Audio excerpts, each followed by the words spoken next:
We've been talking, or you've been talking in great detail, and thank you very much for that, about Max's ability to manage tires and other things as well, obviously.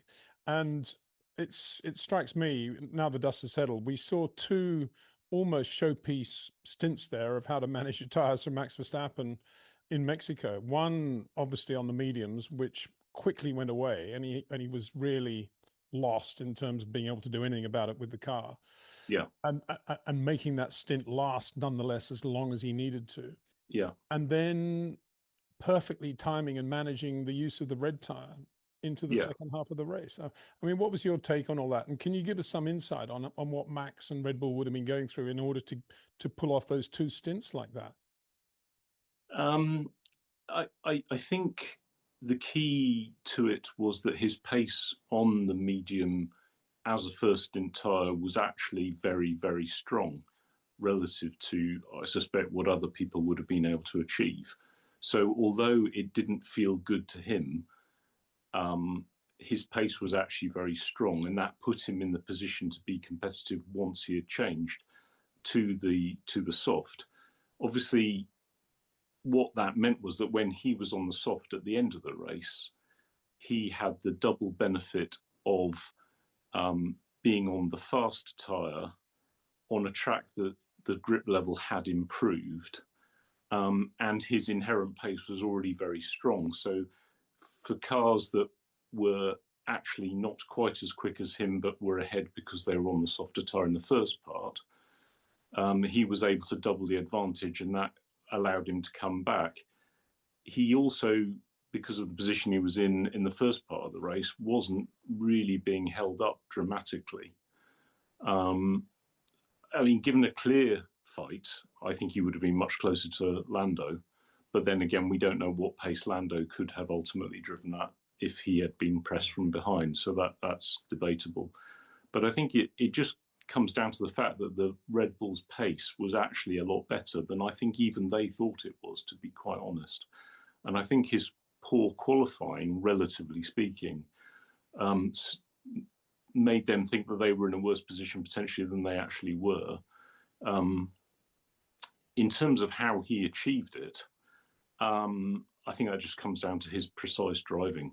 And I suspect that the reason why the medium wasn't great was because it was sliding around too much because it had low grip, and so it was overheating.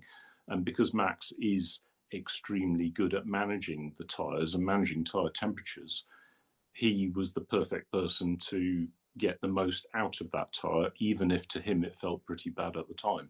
I think this is the thing, even when he gets in a negative frame of mind, or I'm not saying he was in a very negative frame of mind, but even when he's not happy, you know that he's driving the car exceptionally well. And it turned out once he got onto the soft option with the extra grip on a track that had rubbered in a good car, the pace was there to actually see. Whether Oscar, in the same position, as you suggested, starting on the mediums, if he had done the same, would have been able to pull off the same feat, I don't really know. I think he might have been. So I think you had a good point when you suggested that McLaren probably should have started Oscar on the same task, because that would have been a much more positive approach to trying to recover from the poor qualifying position. But yeah, I think ultimately Max's overall package, him and the car, was better than qualifying suggested when it came to race pace. But it is interesting, having sort of seen his long run performance on the Friday, he was doing an awful lot of big lifting in the high speed zone. So that was the area he seemed uncomfortable with.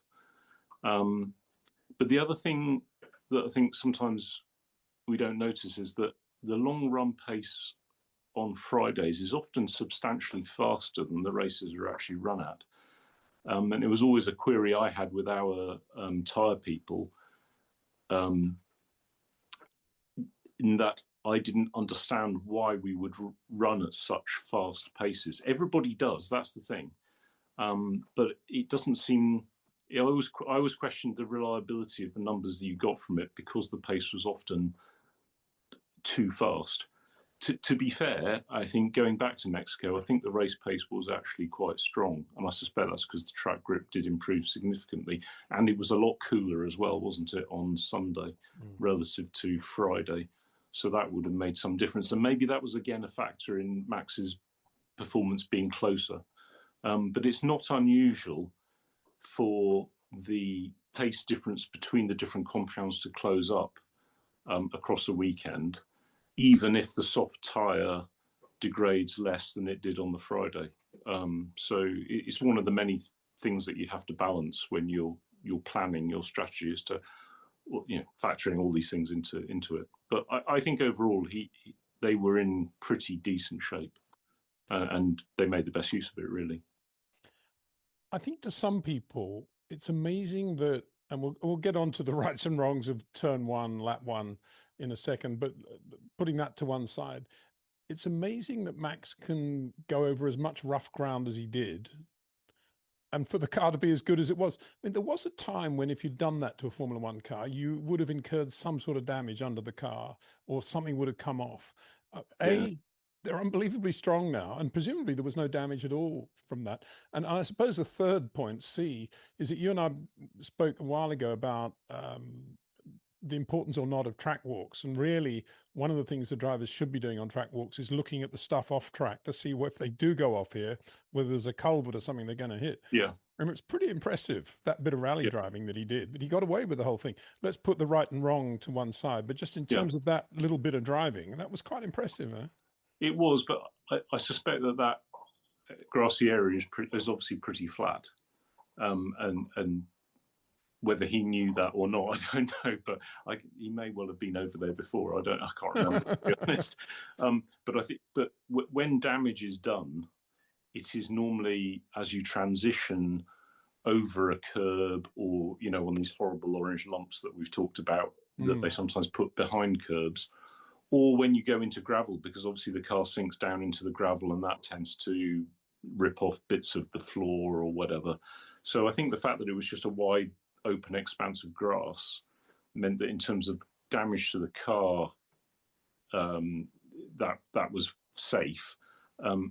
Keeping the car straight, however, or going in the direction you want to, that's a whole nother story. And I guess that just comes down to driver ability. I mean, he'd take a very long path around, didn't he? So he was pretty careful. Yeah. But it was at a very high speed. So, yeah, it was impressive. But I think it's just the fact that area is pretty flat. But it is kind of designed to let people do that, isn't it? That's the bit I don't really understand. At a number of other circuits, they have reintroduced gravel behind a sort of separated area of grass. And I think that mainly to keep the cars from exceeding track limits rather than necessarily to catch cars when they've gone off. But I think that's worked quite well. So why they've done that at some places and not others, it's a bit baffling, really. And the other thing I was thinking is if that corner, there's actually quite a wide expanse of tarmac outside the racing, the track limit line. So why not just move the track limit line to the edge of that tarmac, coming back to the apex of turn 2? So if a driver runs wide, he can go around the outside. And if a driver's on the inside of that guy, he can push him out there, but then runs the risk of someone coming up the inside. And that would actually make that a lot more interesting. And then just say, but if you do go over the track limit line, then you get a penalty. So you could, what you don't want to do is stop drivers trying to overtake. And Max going down the outside, brilliant, fantastic, great racing. Charles pulled to the left quite deliberately to squeeze him, and in my view, didn't actually give him enough space, which led to him going off. So Charles, for me, was the culprit there. He clearly moved over, allowing Lewis enough space to come up the inside and get between him and Lando. So that was a problem for him, but he comes out with no consequence. That doesn't seem right at all to me.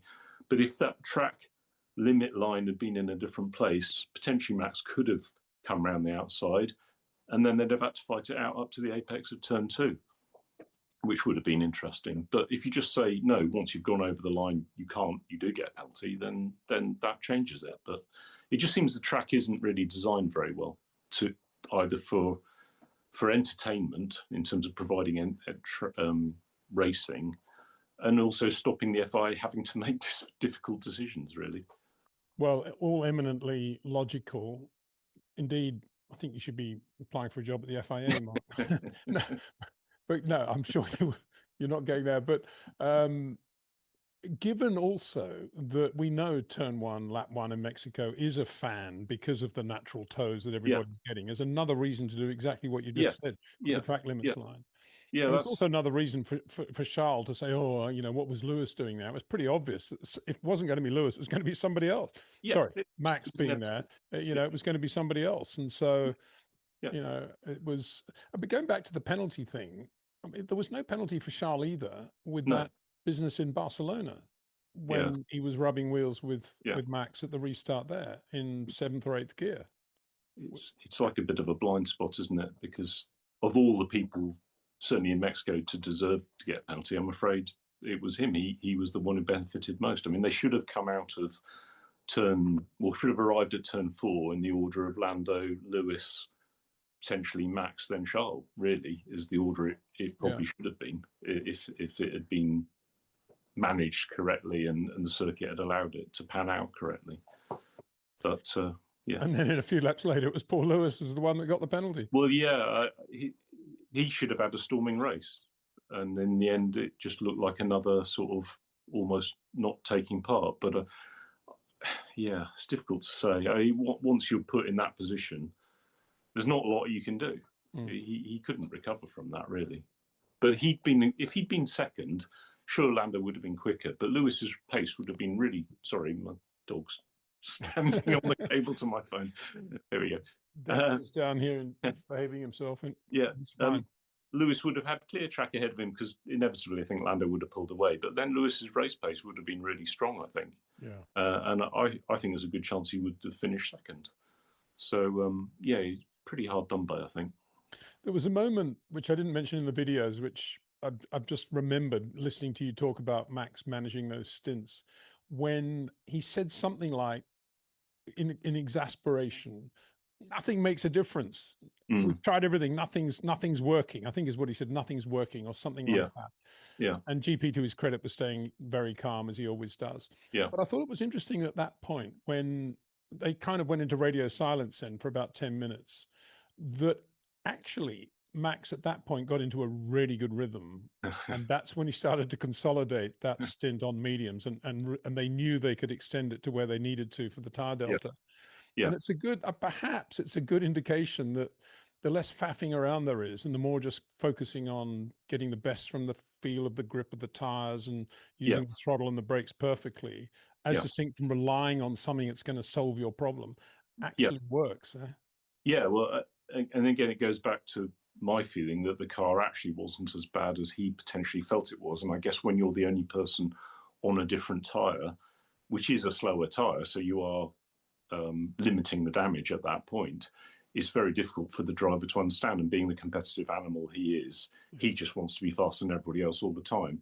But I do think potentially he was probably playing around with his engine braking, his brake balance, his lines through the corners, his brake, he's probably playing around with all those things, and it wasn't making a difference. And only when he's realised this isn't making a difference, he went back to concentrating on his standard approach. And as soon as he got into that groove, the pace actually got a bit better. So it's not too surprising. But again, the clever bit is that he was able to do all that other stuff leading up to that point and still be pretty competitive. Yeah. And that, I think that just shows the skill, the precision that he brings to the table. The fact he's able to do all those things, think them through analytically whilst he's doing them, and decide what a good approach is or isn't. It doesn't. I remember, sorry, a bit of a sidetrack, but a race at, I don't know if you remember when Kimi won the Spa race in 2004 against Michael. It was the only race we won that year. We brought in the 19B, which was really a brand new car. But Kimi managed to win that race fairly convincingly once he got into the lead, and there was a couple of safety car restarts, but he always managed to clear off. But after the race, he said, "Oh yeah, I didn't know if the damn car was going to downshift or not." And I said, oh, what do you mean? He said, yeah, when I pulled the downshifts, every now and again, one of them wouldn't work. So I was playing with the engine braking so that I had consistent level of engine braking. So for each corner of each lap, he was playing with the rotary of the engine braking on the steering wheel in anticipation of whether a downshift was going to work or not. And it turned out that when we took the box apart back at the factory, there was a downshift, part of the shuttle mechanism that rotated the selector. There was a bit of O-ring rubber stuck between a pawl and the housing that it was in. So that would wedge in there, and every now and again when a downshift was selected, it just wouldn't move in the way it was supposed to. So he was absolutely spot on. But we didn't even know. We had no. He didn't mention it on the radio or anything during the race. He just mentioned it as an afterthought afterwards, and I just thought that is just an incredible level of adaptability. Firstly, to know how to deal with it from the driving point of view, but also to think, if it doesn't downshift, I'll have less engine braking, so I should increase the engine braking. Yeah. When it's just, but that's amazing. That's how these guys who are at this incredible level, that's how they're thinking. It's quite impressive, to say the least. Well, good on Kimi for that. And I suppose the lesson from that is next time we hear Max moaning about the downshifting, which he does on a pretty regular basis, and then nothing more happens, and then he magically continues to go quickly. We just assume he's done the same thing and played around with the engine braking. Yeah, and I think that was in the previous race, and it was Austin, wasn't it, when he was complaining a lot about rear locking. And I think he was playing around with it then, and I think actually they managed to get themselves a little bit lost with it, and he potentially made the problem worse. That's right, they did, yeah. And he was told to sort of reset things, and so obviously it doesn't always work. He's not superhuman, well, mildly superhuman, but not totally superhuman. But there is quite a lot of power in these things. And sometimes a lot of the drivers don't realise that. A lot of the drivers are very passive. And you ask them, you suggest things to them, and then they make a change, and after they come back and go, oh, that thing you suggested, that did actually help. And it's like, yeah. And the knob's on the steering wheel, so you could have just done that yourself and found that out. But a lot of them just don't do that. It's quite strange. Is that because they're so straitjacketed now in terms of FP1, FP2, FP3, or the sprint weekend, and there's a job list of things to do, and unlike the old days when you had more testing and a bit more freedom, I guess, they would play around with things. But now the younger guys just doesn't even occur to them to do that because they're so obsessed with just doing the job that is in front of them. Maybe there's an element of that. I think it just shows that some are more smarter, basically, in terms of understanding the influences that they have, that they are able to adjust. Right. And because some of them, they do it, they'll say how great it is, and then the next time you have the same problem, you have to tell them the same thing again. So they're not learning. So I think it just comes down to a bit of capability, really. Yeah. Because although there's not the testing, you could still do it in the simulator. And I'm sure that a lot of these teams that have good simulators that they use frequently, the tools will work in a similar way. That's assuming the race drivers actually do the simulator work and don't leave it to their reserve driver or some other youngster, which I'm pretty sure that wouldn't does happen.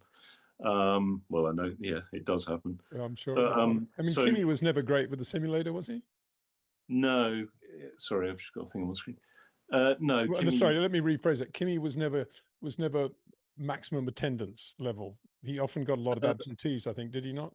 He was minimum attendance level. He came in the very early days of the McLaren simulator. He came to the factory to do Hockenheim. I think it was 2002. Was that be the first time we'd used the revised Hockenheim circuit? Possibly. I think it probably was, actually. I don't know. That's a good question, isn't it? I guess it was around then, yeah. Yeah. That's when the whole Mercedes Michael German thing was exploding.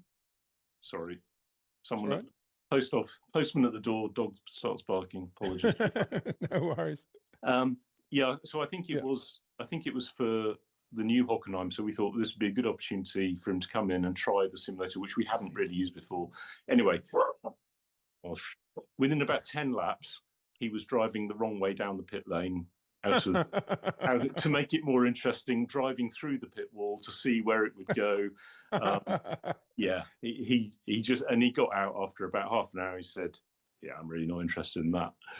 I'm not saying it's right, but it just didn't connect with him in the way that it needed to. Further to that, when Juan Pablo Montoya came onto the team, when we went to Turkey for the first time, Juan Pablo spent quite a bit of time in the simulator preparing for this new event.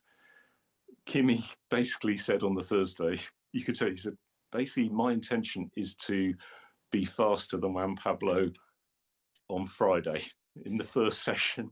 And he the only thing that he worried about or was concerned with, and he was.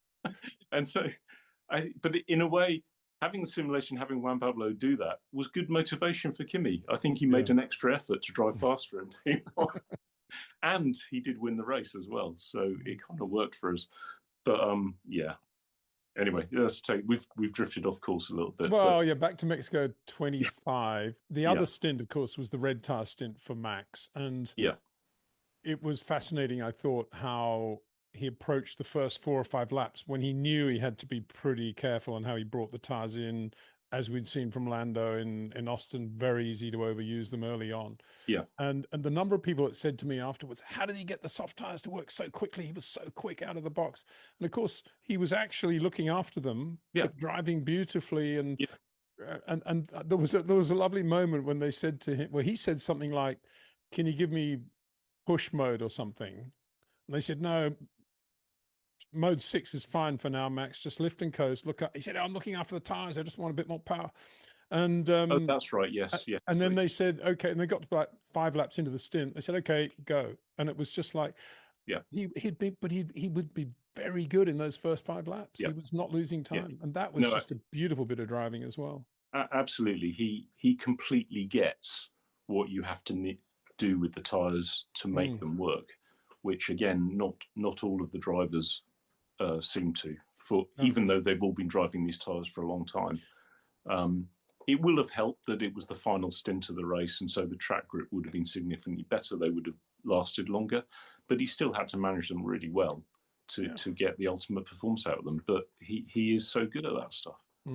He just understands how he needs to use them. And I assume this comes down to qualifying as well. When he pulls out these spectacular qualifying laps, I'm sure that's partly because he has very good understanding of how to prepare the tyres on the out lap before doing those spectacular pole laps, because it is all part of it.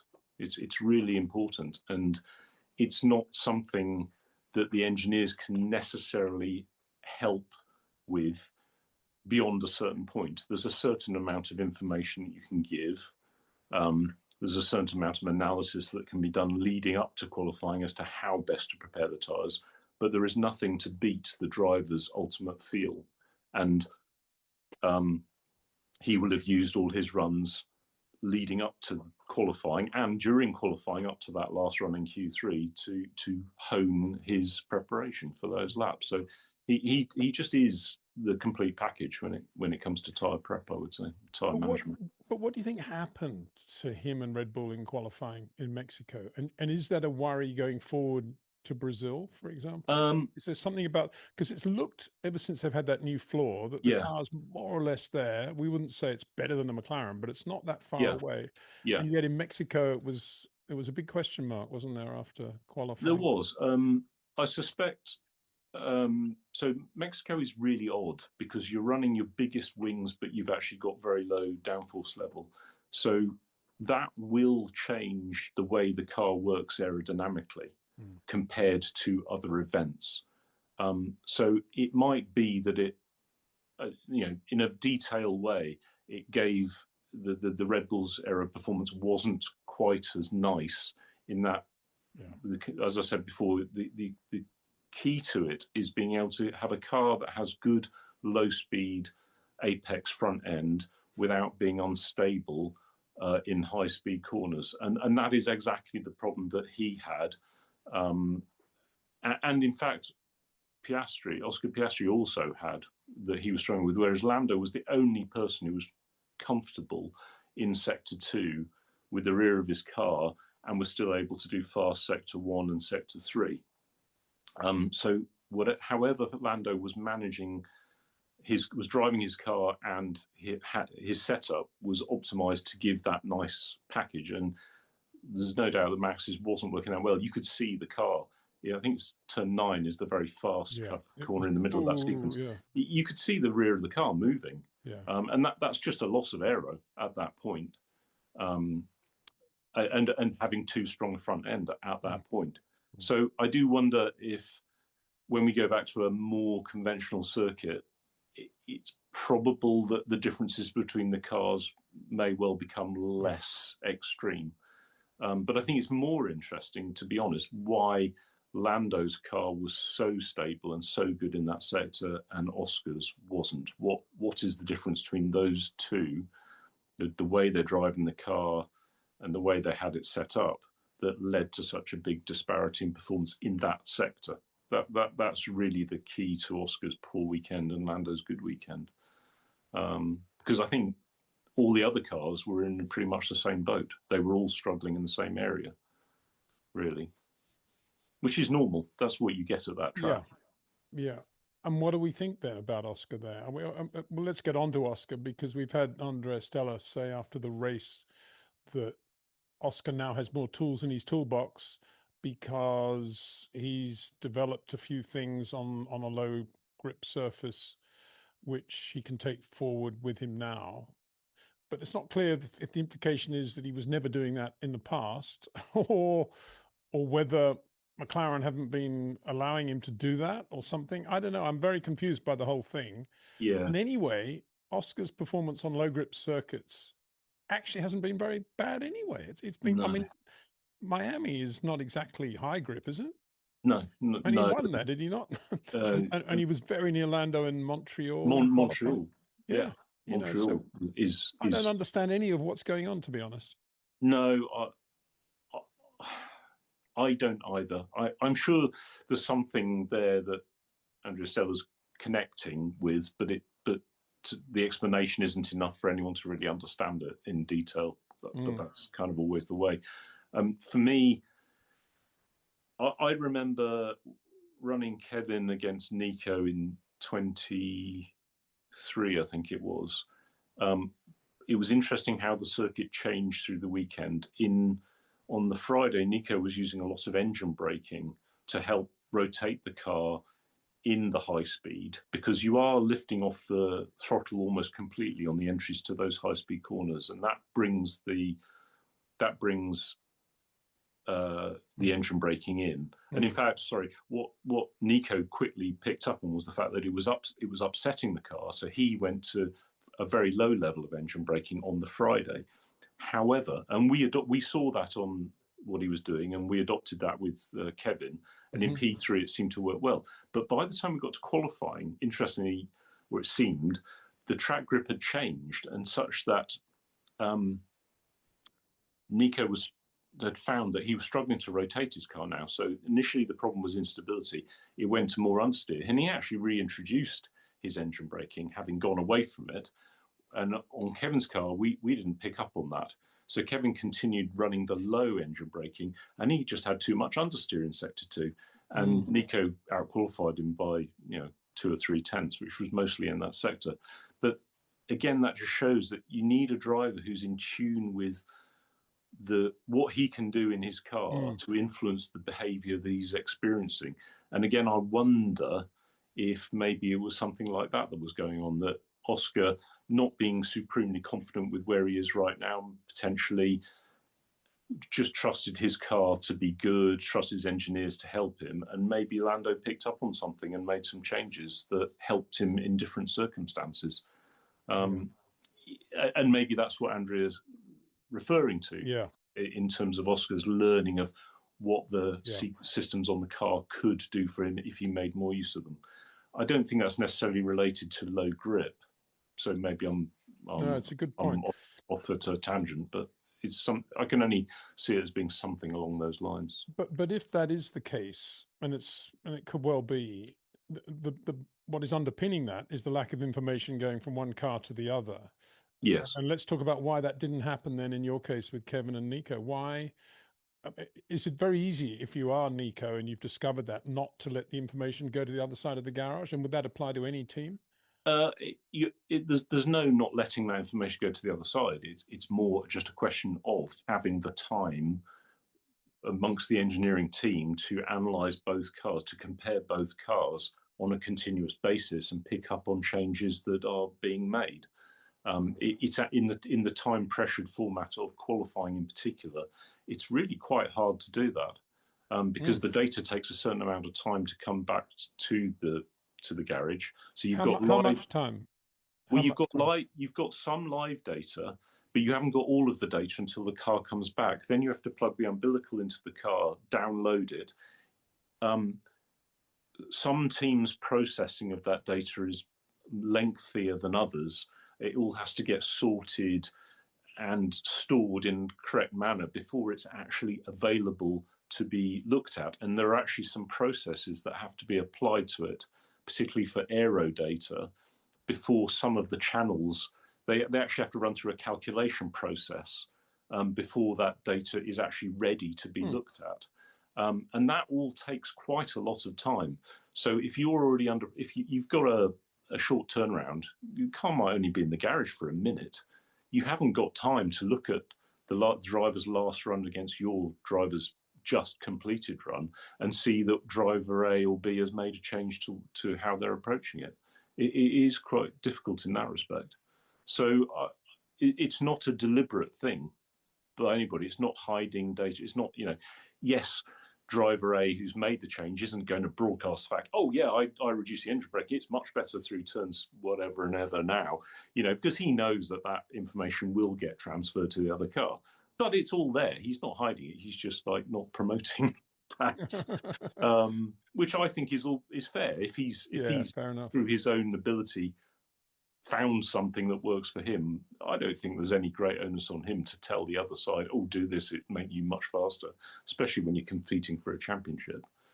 There's a suggestion going around that what Andrea Stella was talking about was encouraging Oscar to have more brake overlap in order to get the front tires to work more, which again, I don't get. I mean, that might apply to an out lap or a preparation lap or something, but I can't imagine anyway that Oscar doesn't do, if he wants to have brake overlap, that he can't do it and doesn't do it. But I've always thought it was quite a good thing that Oscar is actually pretty precise with throttle and brakes and doesn't have a lot of overlap compared with Lando even. And I think that's something that you'd want to enhance rather than cover up. That's only maybe I'm going back a bit too far to the days of Nigel or whatever, but that precision of using weight transfer rather than just blocking everything with overlap, which dumbs everything down. Okay, you get your temperature, but where are we at with front tire temperatures anyway with overlap?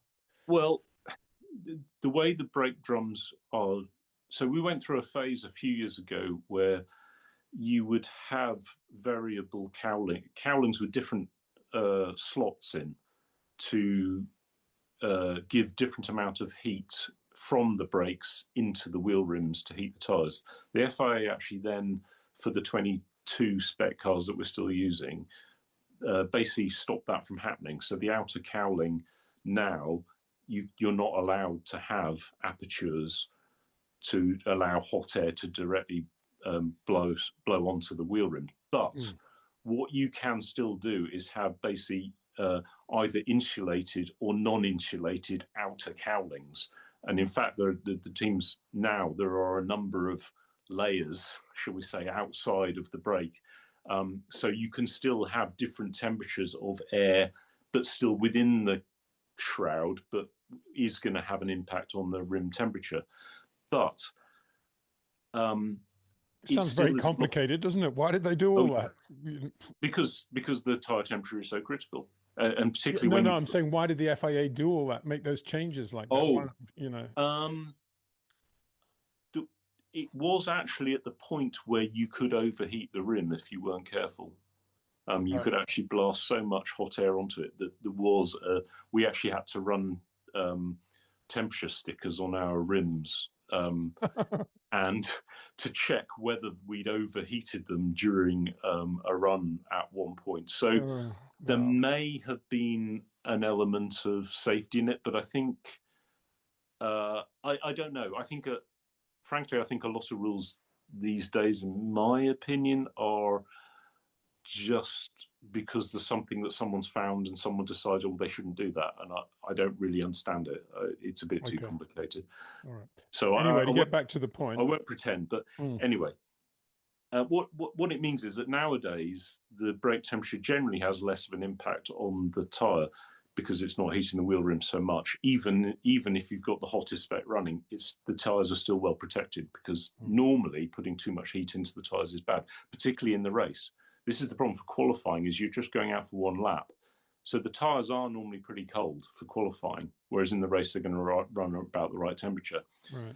So brake throttle overlap doesn't actually make that much difference anymore in terms of the heat, in my experience with the current generation. And on top of that, Mexico is by far the worst circuit for brake wear, by far. And if you do any... Worse than Canada? Oh, much, much worse than Canada. Yeah. It's because of the thin air. The cooling is so poor, and the brake demand is high still.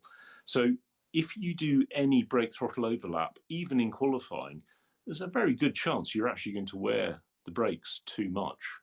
It's quite dangerous because it's not easy to control it. So I just find it difficult to believe that brake throttle overlap is something that the teams are currently using to generate tyre temperature. It still has a balance benefit potentially, because a bit like lift and coast, if you do brake throttle overlap, it does reduce the aggressiveness of the brake, the initial braking. So there is a stability benefit to be had from it. And maybe that could be something that could affect the high-speed sector too. If you're coming off throttle onto brakes, that could be quite aggressive. Maybe a bit of brake throttle overlap could calm the car down a little bit in that situation. So I think maybe turn 7 or 8, potentially. But I still find it a little difficult to believe that that's a big... Well, the telemetry I saw, Lando wasn't overlapping there. He was doing a little bit of his, going in with nothing at all, just letting the car settle. He was really nice through there, but then so was Oscar. Yeah. So I'm bemused by that. And I think your point about engine braking is a more significant one, and that's something that's interesting. And whether and if that's something that Oscar perhaps hasn't had as much feel for until now. Again, that's hard to believe, isn't it? Given how well he's been driving and how many races he's won this year. Yes, no, absolutely. But I think this is one of the more difficult circuits to get things balanced at. It is very, very critical. So it is possible that he's just got a little bit lost with something like that on this occasion. And would that have affected on circuits like Austin and Singapore and Baku? Not to the same extent, in my experience. Yes, it's always important, but and it's mainly because of that experience we had with Kevin and Nico a few years ago. It highlighted just how critical it can be in that particular sector of that particular circuit. But just to put the whole low grip thing to rest, Mark, this is just for my edification. I hope other people are interested in this as well. In my experience, the drivers I've worked with closely, only one of them was in a 2-pedal car. The other were Carlos and another driver, Ross Chiba. And all of them, whenever in low grip conditions, they were all super quick, always, whether it be Monaco early out of the box on Thursday, whether it be some street race elsewhere. And in all cases, especially Nigel, we'd talk about it, and they'd all say, "Oh, well, when it's low grip, it's all about throttle. You just forget the brakes. It was just all to do with sensitivity of the throttle and how you're balancing the car with the throttle and how you're using it." Yeah. And is that still the case today? I mean, is a guy like Max, who's obviously very good with throttle in and out and application and balancing the car on the throttle, is he going to have an advantage still in low grip conditions because of that, or of all the gizmos overtaken it all? I, potentially, I don't recall there being such an obvious difference between drivers in those conditions, that in that way, that when we had the wet, this thing, Kevin was very good in the wet. For instance, I'm just trying to relate it to my own experience, and part of the reason for that is because he has got an incredible natural ability to manage a difficult car, and generally low grip conditions mean that the balance issues are exaggerated. So I do suspect that Max's natural ability will come out more strongly in low grip conditions, just because that's the nature of being, dare I say, a better driver. I mean, Lewis similarly, but there's such a high standard between these guys now that to differentiate between Max, Oscar, Lando, Lewis, Charles Leclerc, George Russell in those conditions, I suspect it's more to do with the nature of their cars than anything else. But again, that doesn't explain why Lando is happy and Oscar is struggling. And that's why I tend to think that it is something inherent within the way the car is set up, or to do with the way the drivers are preparing their tyres on the outlap, particularly. Because normally when you get big lap time differences between two cars of the same team, the biggest factor is going to be tyre temperature, if the drivers are both of a high standard, which in this team they obviously are, because tyres make such a massive difference. So I do suspect that it's something to do with the way Lando is getting those tyres working at the start of his lap and through the lap, that Oscar wasn't able to get on top of. And the engine braking side of it could be a factor in that, or could just be a complicating factor around the qualifying lap itself.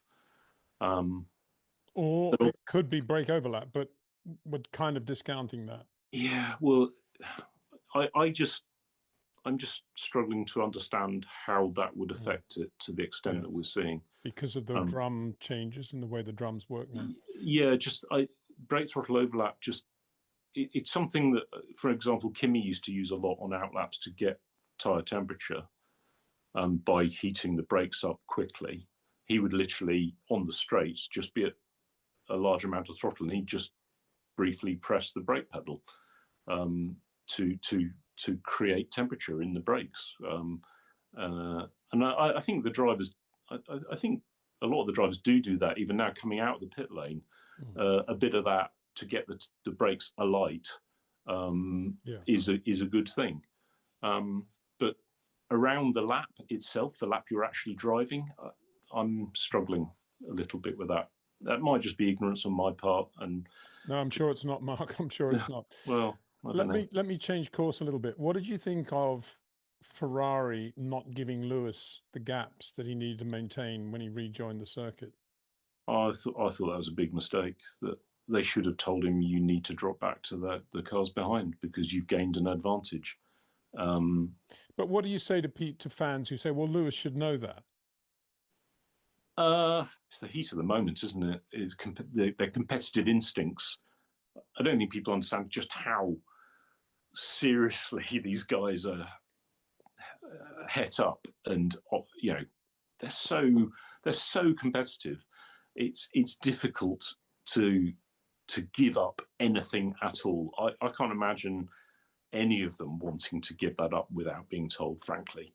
But I think the team should have said, you need to drop back. I mean, we've heard it before. We've heard teams saying, you need to drop back or give up the place. And the driver's really not happy about doing it.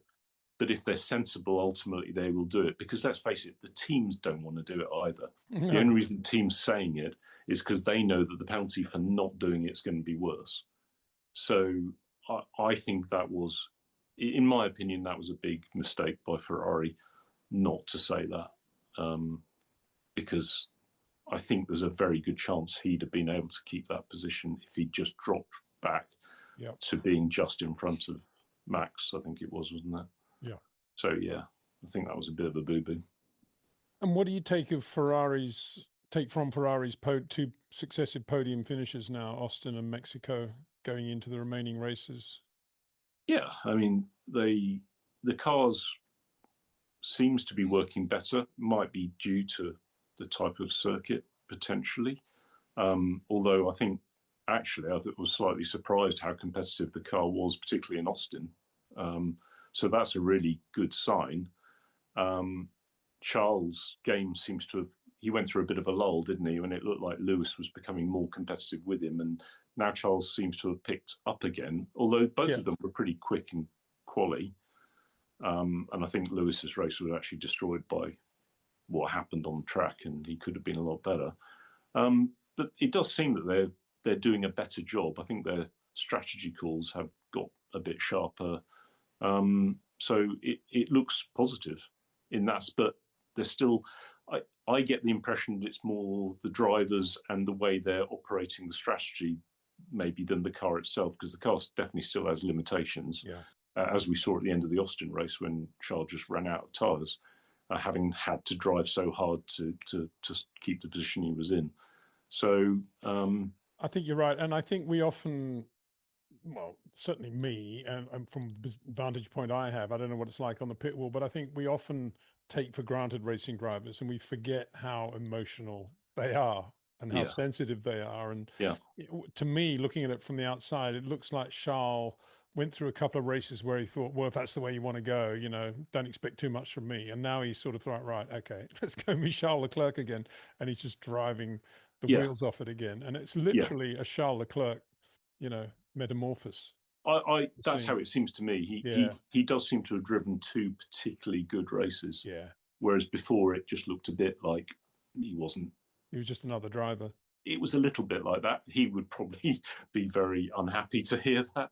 But he was, you know, he wasn't doing a lot better than just another driver. That's for sure.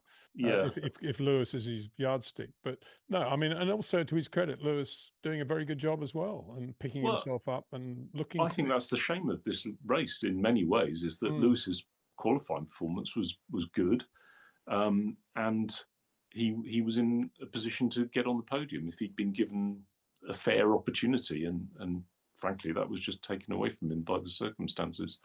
So I think that's a bit of a shame, really. I'm still a Lewis fan. I think he's brilliant if his head's in the right place. There is no doubt he is somewhat affected by lack of competitiveness. Hakey outqualified him in Melbourne in 2009, first race of the year, because the car was awful, and Lewis, clearly as the reigning world champion, just almost was disgusted to be driving such a terrible car, whereas it was Hakey's first opportunity in a McLaren and he gave it everything. And he got through into Q2 and Lewis was out in Q1. But later in the season, as soon as the car had been improved to the point where it was actually capable of winning races, it was Lewis that was winning races. So, you know, they are competitive animals. They find it difficult to perform at that supreme level at all times. And when it's not going particularly well, I think that's the hardest part, is keeping them in the zone close enough so that when they get that sniff, which I think is what's happened with Max recently, isn't it? He got that sniff, was it Zandvoort time, that, oh, actually, hang on, there's something here I can work with. And they just come back to life, don't they? And it seems that Charles Leclerc has brought him back to life in the last couple of races, so which is good to see. Not a bad weekend for Haas Ferrari and Ollie Berman and Esteban Ocon. Really, really good. So believe they brought some improvements to the car in Austin, and I mean, Ollie's qualifying performances have been a bit variable, but he's suffered from some unfortunate circumstances at some races with silly penalties and such like. But I think he's maturing tremendously in terms of his race driving in particular. I think his qualifying pace most of the time is there. He's had one or two where it's been a bit odd and he hasn't seemed to be able to produce the goods. But his race performances initially were a bit rough and ready, and he wasn't necessarily getting the best out of the tyres in the car. But I think we've seen 2 or 3 races now where he has driven really well. And this one, he was just outstanding. Because although the car is better, I really don't think it's at the standard of the cars that he was racing against. And yes, he had the advantage. He did have the advantage of clear air in front of him, which gives you extra pace relative to those behind. But you still have to make use of it, and you still have to withstand the pressure from these guys behind. So I think it was an absolutely superb performance from Ollie in particular. And I guess Esteban showed that the car is getting there. They've moved from one of the last 2 or 3 cars into the midfield pace. So hopefully they'll continue to show that, as long as it's not just a function of that slightly odd high downforce package in low ambient pressure creating some sort of anomaly. That would be interesting to see. We don't talk about Haas that much. We should with you, but it's a real hybrid car, isn't it? Because it's a Haas car, obviously. It's a Dallara build, it's a Ferrari engine and some technology, and there's also some Toyota technology starting to, even if it's just personnel, starting to wend their way towards them as well. It's a refreshing thing. I'm still a bit surprised that all the other teams allow them to get away with it, given how difficult it is sometimes to design and build your own car in-house, which is what you're supposed to do. Yeah, I suspect that the other teams thought, well, that'll be so impossible to manage, they won't be threat. Because when you think about the complication of how that car is designed, built, and run, it is extreme and incredibly inefficient, to be honest. But unfortunately, I think it just reflects even worse on the teams that they're beating, because they shouldn't be able to achieve results like that. So they do. Yeah. They have some pretty good people. Yeah. I mean, what wind tunnel do they use?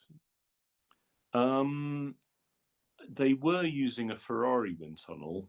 They may be using a Toyota wind tunnel now. I obviously I'm not involved. Which would anymore. be the Cologne tunnel that McLaren had been using until potentially. Yeah. But that in itself is not an easy transition to make, because you're shifting tunnels. If they have, and they may not have, but if they have done that, that's an incredibly difficult thing to achieve, because to recalibrate yourself from one tunnel to another is a massive scene. I wouldn't be surprised if they haven't done that, to be honest, because it is a monumental task, and given the resources they've got, maybe something you do for 26, the new cars. So maybe finish the current one in the current tunnel and move to a different one for a new car. So again, all speculation on my part, but they are doing, I think aerodynamically, they're getting to grips with things. They had a change of leadership in the aero department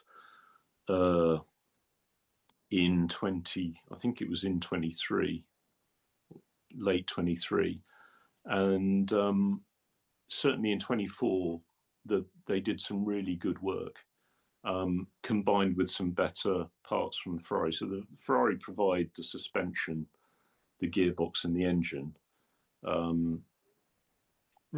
Front suspension too, or just rear? Front suspension too, yeah. Although I believe if you look at the car, I think, as I understand, the Ferrari went to pull rod front suspension for this year, and I think Haas stuck with the previous specs, so they're actually effectively running 2024 Ferrari front suspension, because I think the aero gains were somewhat dubious, shall we say, or the complication of adapting to it would have been complicated. It would have been difficult. Right. So, but they are doing. I think they're just doing a really good job, and they've got some really good guys working on it in, I think, very difficult circumstances. So all credit to them for doing that. Toyota's involvement, I think it's, I don't know. It certainly, when I was there, it was pretty minimal. It will expand, but I don't know to what extent at the moment. It was mainly, I think the idea was to provide facilities rather than people as such, because one of the problems for a small team is having the development resources, and obviously Toyota's Cologne factory has an awful lot of engineering resource available to do more R&D type work. So I would imagine that that's more the plan. But yeah, I think it's great to see them making some headway after a relatively difficult start to the season. But it comes and goes, doesn't it? Sauber or Audi, whatever you want to call them, come and go a bit. Jonathan Wheatley Racing. Yeah, yeah, that's true. The Alpine, that's the difficult one. Well, it's another thing. Yeah. Mark, just to finish with very quick thoughts, looking ahead to Interlagos, key elements for Interlagos? Putting the weather to one side. Yeah, well, the weather does tend to be a big one. It's a fabulous circuit. It's, again, different to the previous one. You've got some altitude, but not as much as, obviously, nothing like as much as the effect in Mexico. You haven't got the ultimate high speed or the variation in speed in a sequence of corners that you have in Mexico in Sector 2. So you're dealing with more medium speed corners, really. Turn 2 is particularly important circuit leading on through turn 3, which is effectively flat down the long straight. Turn coming up the infield, where they come up the sort of curving right-hander into a tight right corner. That's a tricky one. And then you've got a sequence of a couple of relatively slow, low-speed corners where having a strong front end is really important. Then you've got the high-speed 11 into the very tricky turn 12 that leads onto the start-finish straight, or straight. It's a long curving straight. Turn 12 is probably the most important corner on the circuit, and it's a sort of medium speed corner, which you would think the McLarens would be well suited to. It's where, again, an emphasis on good entry stability and then having good front end so you don't run wide as you come out of the corner is important. Not too hard on the tyres. It's more of a front end limited circuit, and it's got the very long straights, which is interesting from a qualifying point of view because you can't actually deploy your full power just coming out of the last corner to start your lap. Actually, the distance between the start-finish line, the timing line, and the first corner is actually quite short. So normally the drivers only start deploying full energy as they come round past the pit entry to start their qualifying laps. That's interesting. It's a great circuit, even in the truncated modern form. I mean, I wish I'd been around to see the original circuit. When was that last used? 1980, I think, was the last one, wasn't it? Was it Renault? Yeah, with Renault. Yeah. I saw all those races. They were just amazing. If I could the first corner was banked and flat, as was the second one, basically, and then the long back straight down to John Watsonville.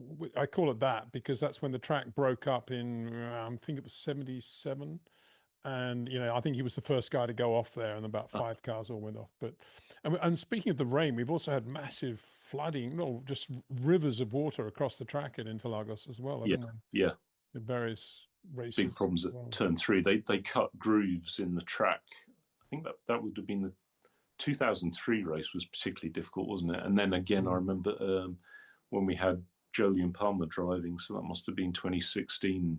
There was a lot of rain then. Was that when Romain Grosjean managed to crash on the laps to the grid, or the I think it was, yeah. We've had some amazing things. Mark Webber's crash that stopped the race. That was 2003, wasn't it? The race Rick Heidfeld spinning and hitting the safety car. Oh, well, the safety. Fernando Alonso's massive shunt as well in the Renault. It's been a lot. Yeah, it's a proper circuit. To win a race there is, I think we won 98, 99, but you when you'd won there, you knew you'd done well because it was an epic track. It's like Suzuka. Yeah, one of my favourites, to be honest. And what a great place. The crowd energy is phenomenal. Oh, yeah. Wonderful. On the grid there, the way that very high wall to the grandstand and the track sort of sloping, it's got a real sort of gladiatorial feel to it, isn't it? No one had warned me. So 98, it was my second race as race engineer. Mika was on pole, and I got to the grid. Well, I got to go to the grid and realised I had to climb down this wall, and there were just footholes in the wall. There wasn't even any steps or anything. It was absolutely terrifying. And the thought of having to get back up there before the cars had come round again was that really got my heart going. But they put sort of steps there now, so it's a little bit easier. But yeah, but heck of a track. I mean, a difficult combination of you have to decide where to set your downforce level, because Sector 2 requires high downforce, but obviously Sectors 1 and Sector 3 are effectively low downforce. So you can do the same lap time with two quite different cars, but come the race, you're not going to overtake in Sector 2. So if you don't have the high speed, you don't have speed capability, you're going to struggle. Although, having said that, you need to get out of turn 12 and turn 2 well. So you take too much downforce off the car, you start to struggle in those corners. So that's an interesting challenge. Especially if it's sprint weekend, you've got no time to set the car up anyway. Yes, absolutely. Remember Lewis's epic performance there in 21. Yeah. I think that was peak Lewis, wasn't it? That was one of the best things I've ever seen. He should have got double points really that weekend. He should have. If anybody deserved double points, it was Lewis. Yeah, absolutely. Anyway, Mark, thank you so much. Been so generous with your time. Thank you so much. Brilliant stuff. Thank you. Cheers.